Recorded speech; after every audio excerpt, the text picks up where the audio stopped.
Alors, dans cette vidéo, nous allons continuer notre découverte de l'équation du travail moteur. Cette fois-ci, nous allons voir l'équation du travail moteur pour les systèmes fermés et nous allons commencer par la formulation mécanique. Alors, pour les systèmes fermés, je vais faire exactement la même manière que pour les systèmes ouverts, c'est-à-dire que je vais représenter mon système par une boîte à travers laquelle je peux avoir des échanges de chaleur et de la production ou de l'apport de travail grâce à une hélice qui vient à l'intérieur de ma boîte ici, donc c'est ça qui est représenté là. Alors la différence forcément cette fois-ci, c'est que je n'ai plus d'entrée et de sortie parce que je vais travailler en système fermé.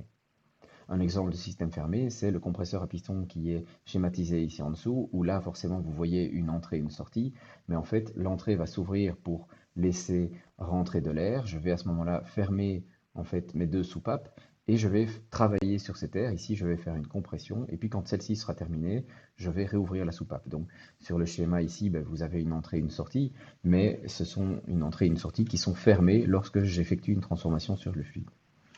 Alors, comme on n'a pas d'entrée et pas de sortie, ça va quand même simplifier grandement euh, les équations, hein. Mais par contre, ici, je vais devoir travailler de manière différente dans le sens où je vais avoir en fait non plus une différence qui se fait entre l'entrée et la sortie de mon système, parce que ici, je n'ai pas d'entrée et pas de sortie, mais je vais avoir une différence qui est plutôt une différence temporelle qui va être entre un état initial et un état final. Alors, si je prends l'exemple, comme on l'avait fait pour les systèmes ouverts, de la conservation de la masse, eh bien ici, la conservation de la masse, l'équation elle est très simple, parce qu'en fait, la variation de la masse à l'intérieur du système est égale à quoi? Eh bien, elle est juste égale à zéro, parce que dans un système ouvert, j'avais que la variation interne était égale, en fait, à la différence entre les masses entrantes et les masses sortantes. Ici, il n'y a pas de débit masse entrant et sortant, et donc, eh bien, j'ai juste une conservation de la masse à l'intérieur de mon système. Ça va être également plus simple pour ce qu'on avait dit, donc la conservation de l'énergie mécanique, qui était en fait la différence entre l'énergie cinétique à la sortie moins l'énergie cinétique à l'entrée. Et on va avoir ici bien euh, quelque chose qui n'a pas de vitesse d'entrée et de vitesse de sortie.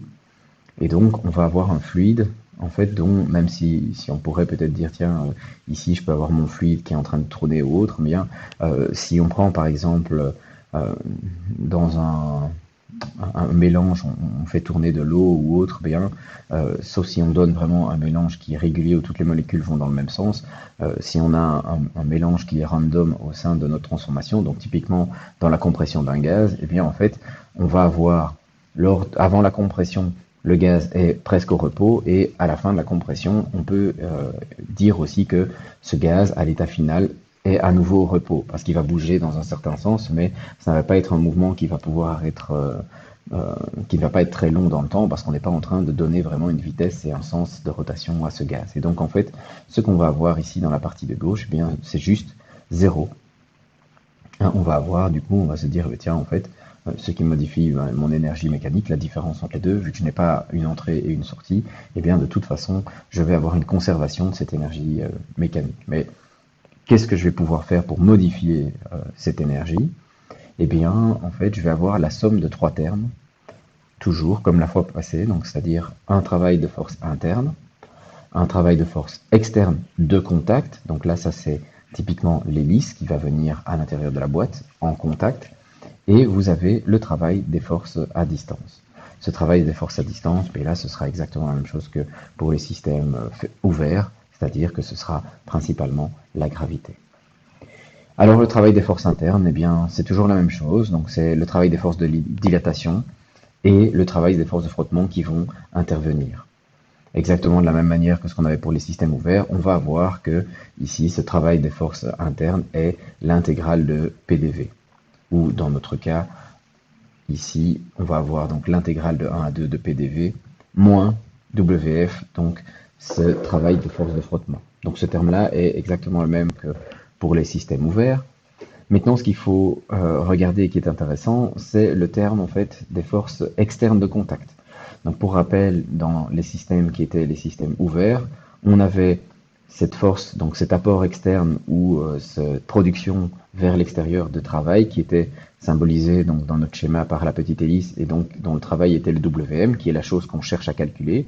Et on avait aussi plus des travaux d'entrée et de sortie, ce que le fluide fait lorsqu'il pousse entre guillemets le fluide pour rentrer dans la machine ou lorsqu'il est aspiré par la machine, ou alors expulsé ou à nouveau une aspiration vers l'extérieur.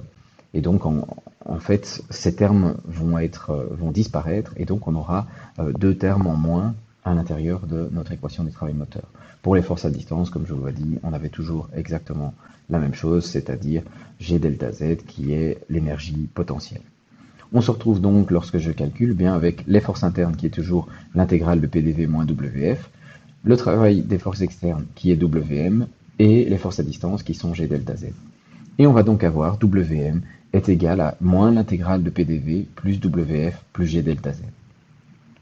Alors, on peut rajouter le delta K. Ici, on a choisi dans cette approche intuitive de ne pas le considérer, hein. Le delta K, si j'avais voulu le considérer, j'aurais dû commencer à dire, bah, ici, j'ai une boîte dans laquelle je peux avoir une vitesse à l'état initial et une vitesse qui a été modifiée à l'état final. Et donc, on aurait dans cette partie de gauche ici un delta K qui apparaîtrait. Mais c'est quelque chose qui est vraiment très rare et qu'on va négliger très souvent, et donc c'est pour ça que je vous ai présenté cette expression-ci. Alors on peut maintenant regarder l'analyse du signe en fait de ce travail, et on va regarder par exemple pour une machine qui est réceptrice. Alors dans une machine qui est réceptrice, donc pour rappel, une machine réceptrice comme un thermodynamicien se place d'un point de vue du fluide, eh bien une machine réceptrice, c'est une machine dans laquelle le fluide reçoit de l'énergie, donc typiquement un compresseur ou une pompe. Alors s'il reçoit de l'énergie, eh bien sa pression va augmenter, mais de toute façon, qu'elle augmente ou qu'elle diminue, la pression, eh bien, elle sera toujours plus grande que 0.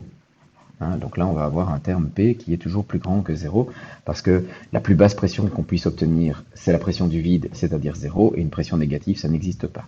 Ce terme dV, donc ça c'est la variation de volume, eh bien si je suis en train de comprimer, qu'est-ce qui fait mon volume? Ben, mon volume diminue. Hein, si mon volume diminue, ça veut donc dire que dV est plus petit que 0. Et donc le terme moins l'intégrale de PDV, ça ce sera un terme qui, in fine, sera positif. Okay. Le terme WF, lui, il est de toute façon toujours positif. Et le terme G delta Z, bah lui, ça dépend vraiment, mais il sera aussi régulièrement négligé parce qu'en fait c'est une différence de hauteur entre un état initial et un état final. C'est quelque chose qui va se présenter dans très peu de cas ou qui sera très fréquemment négligeable. Ce n'est pas complètement nul, on va plutôt dire qu'il est négligeable parce que si je prends l'exemple d'un piston à l'intérieur d'un cylindre, pour par exemple un compresseur, eh bien, quelle va être la hauteur initiale? Eh bien, la hauteur initiale, on va prendre, du coup, ce sera la hauteur moyenne ici du fluide. Et si à la fin de ma compression, j'ai par exemple mon piston qui est relevé ici,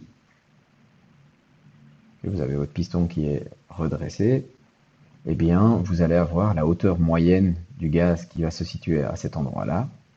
Et vous aurez, du coup, forcément, ce qui apparaît être un delta H. Ok, alors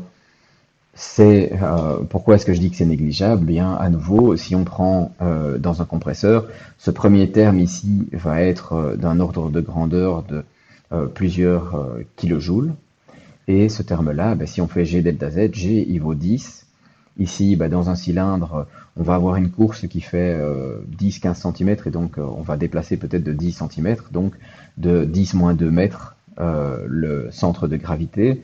Et si on déplace de 10 moins 2 mètres le centre de gravité et qu'on multiplie ça par G, donc par 10, on a 0,1 joule qui sont dus donc à cette variation d'énergie potentielle. Et donc c'est clairement ridicule à côté de grandeurs qui font plusieurs centaines de joules, voire des kilojoules. Ok. Alors ici, pourquoi est-ce que c'est bien normal que le WF soit positif alors que mon travail est positif? Parce que ici, ben, comme c'est une machine qui est réceptrice, ça veut dire que c'est la machine qui va fournir un travail au fluide. Eh bien, le travail qu'elle va devoir fournir, ça va être la somme du travail qui va être réellement donné au fluide, qui ici est positif, plus, en fait, elle va devoir compenser et fournir les frottements. Ok? Donc ça, c'est pour la machine qui est réceptrice. On va faire le même genre d'analyse pour une machine qui est motrice. Dans une machine motrice, Là, c'est le fluide qui est le moteur de l'écoulement. Ok, et donc, bien, le travail total, vu que c'est le fluide qui cède son énergie dans une machine motrice, le travail total va être négatif. Mais on va regarder élément par élément. Alors ici, le moins l'intégrale de PDV, ben donc si c'est une machine motrice, c'est typiquement une turbine dans laquelle le gaz va venir se détendre. À nouveau, s'il se détend, eh bien, on va quand même de toute façon toujours conserver un P qui est plus grand que 0. Comment va être dV? Eh bien, si le gaz se détend, il va occuper plus d'espace et donc là, on va avoir dV qui est positif. Moins l'intégrale de PDV, mais du coup, ce terme-ci au global va être négatif. On a le WF qui lui est toujours positif. Et donc, qu'est-ce qui se passe? À nouveau, comme dans les systèmes ouverts pour une machine motrice, eh bien, je vais avoir ici un terme qui est négatif plus un terme qui est positif. Donc, le terme total, enfin, ici, c'est ce qui est réellement produit comme travail au fluide. Et donc, forcément, les frottements, eux, ne peuvent pas être plus grands que le travail en termes de grandeur absolue ne peut pas être plus grand que le travail effectué par le fluide, vu que c'est juste les frottements pendant que le fluide fait une transformation. Et donc, on aura un WM qui sera lui-même au total négatif. Ok, et est-ce que c'est normal de dire, tiens, mais si le WM est négatif, pourquoi est-ce que les frottements, eux, sont positifs, viennent entre guillemets s'additionner au travail? Eh bien parce que si on prend par exemple ici un travail effectué de moins 150, on va dire, kilojoules par kilo pour ce que le fluide effectue, on va avoir un travail de force de frottement qui va être de 10 kilojoules par exemple, eh bien le total WM, ce sera moins 140. Donc ça veut dire ce que la machine va recevoir, c'est 140, c'est plus petit que ce que le fluide a réellement effectué comme travail. Alors, on va faire également dans la même vidéo la formulation donc pour les systèmes fermés et la formulation qui est, elle, énergétique. Pourquoi? Eh bien parce que vous allez voir qu'à nouveau, c'est quelque chose qui est in fine plus simple que dans le cas qui était présenté précédemment des systèmes ouverts. Et donc, on va rapidement à obtenir un résultat. Alors, la conservation ici de l'énergie totale, qu'est-ce que ça va nous donner? Eh bien, je vais avoir deux choses qui peuvent modifier mon énergie interne. Donc ça, c'est U2 moins U1. Eh bien, c'est les apports de chaleur et les apports de travail. Et donc, U2 moins U1 est égal à Q plus WM. Ah, et donc, je vais avoir que WM est égal à delta U moins Q. Ici, à nouveau, il pourrait potentiellement y avoir, dans certains cas, un plus delta K et un plus G delta Z, mais comme je vous ai dit, ce sont deux choses qui arrivent très très rarement dans les conservations pour des systèmes fermés, et donc ici on va plutôt proposer de les négliger. Cette équation doit vous rappeler quelque chose, parce qu'en fait, eh bien, c'est le premier principe. C'est-à-dire que delta U est égal à WM plus Q. Donc, ce qui semble assez logique, en fait, de dire que pour un système fermé, eh bien, la variation d'énergie interne, elle est juste due aux travaux moteurs et au flux de chaleur qu'on peut avoir, quoi. Ça tombe bien de se rendre compte qu'au final, cette équation du travail moteur respecte bien le premier principe. Voilà, j'espère que vous avez bien compris l'intérêt et la manière dont on écrivait l'équation du travail moteur en système fermé pour une formulation plutôt mécanique et une autre plutôt énergétique. Comme d'habitude, si vous avez des questions, n'hésitez pas.